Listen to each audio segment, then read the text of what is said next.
What's up everyone, it's Hockey Strix here, and today I'm bringing you something that I think all of us hardcore hockey fans have been waiting for a long time now, and that is an NHL bracket challenge for the 2020 Stanley Cup. This bracket includes a round robin, the qualifying round, and the 4 rounds after that lead up to the Stanley Cup. There's reseeding in every round in this bracket as announced yesterday by the NHL. Let's look at the bracket as a whole. Here on the left side we have the Western Conference round robin, then we have the play-in, and then the 4 rounds of the actual playoffs. On the right we have the Eastern Conference round robin, the play-in, and then the 4 rounds for the actual playoffs. Let me show you how this works. Just go to any cell that has red bold text and you can input the score of the game or the series, or if the team won in overtime or not. So for instance, let's say St. Louis scores 2 goals against Colorado and Colorado also scores 2 goals against St. Louis. Then you're forced to choose the OT winner. We will say that St. Louis manages to squeak out the OT win.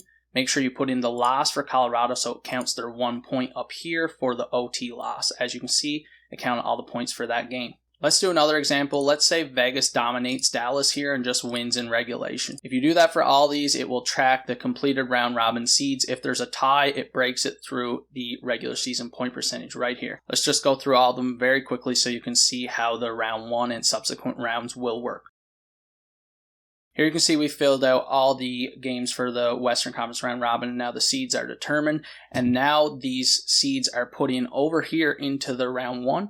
But you have to complete the play-in round to set up the round 1 bracket. Let's see how that would work. So over here, Flames versus Winnipeg. Let's just say Winnipeg squeaks out a Game 5 win over the Flames. As you can see, Winnipeg's over here, but if a lower seed manages to win over here, it would then put them up here against the top seed St. Louis. Let's have the Blackhawks beat the Oilers so you can see that in action. 3 wins for the Blackhawks, 2 wins for the Oilers, and now the Blackhawks go here, and Winnipeg will then end up playing the seed that matches up with them through the reseeding process that NHL has outlined for us. Now let's just go through the rest of it quickly so you can see how it works out. Now as you can see, our round 1 is set up with the correct reseeding done the way the NHL plans to do it. Let me just quickly go through the Eastern Conference so you can see how the Stanley Cup part will work out.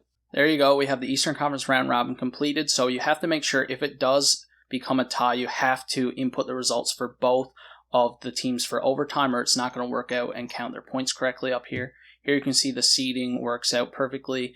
We have a tie between Tampa and Philly 5-5, but puts Tampa as the first seed and then puts them over into the round 1. If you don't complete it all in the correct order, as in round robin first, then the play-in, and then round 1, 2, conference finals, and then do the Stanley Cup Finals, it's not going to work out right. However, you can go back and change stuff and it will change the whole sheet. Just want it to be known that these are not my predictions at all. I'm just filling this in to show you guys how it works. So as you can see, if you don't give a team their 4 wins, no team wins the round. It just says round ongoing. There you have it. You fill in everything and you end up with the Stanley Cup Final perfectly, and then you can input the wins here. Let's say Sidney Crosby wins the Stanley Cup again. There you have it, guys. Something I think we've all been waiting for. I can't believe the NHL didn't have it ready to release when they confirmed their plans yesterday, but as soon as they confirmed the reseeding thing, I felt that I really wanted to be able to do this. So I made this for you guys. I'm going to leave a link in the description below for downloading the file. You can't use Sheets for this. You can use Excel on the web. That will work. But downloading will probably be best. Make sure to like, comment, and subscribe to my channel. And also leave feedback about the NHL Bracket Challenge Excel file itself. And also leave feedback about the video. I appreciate you all for tuning in. This has been Hockey Strix.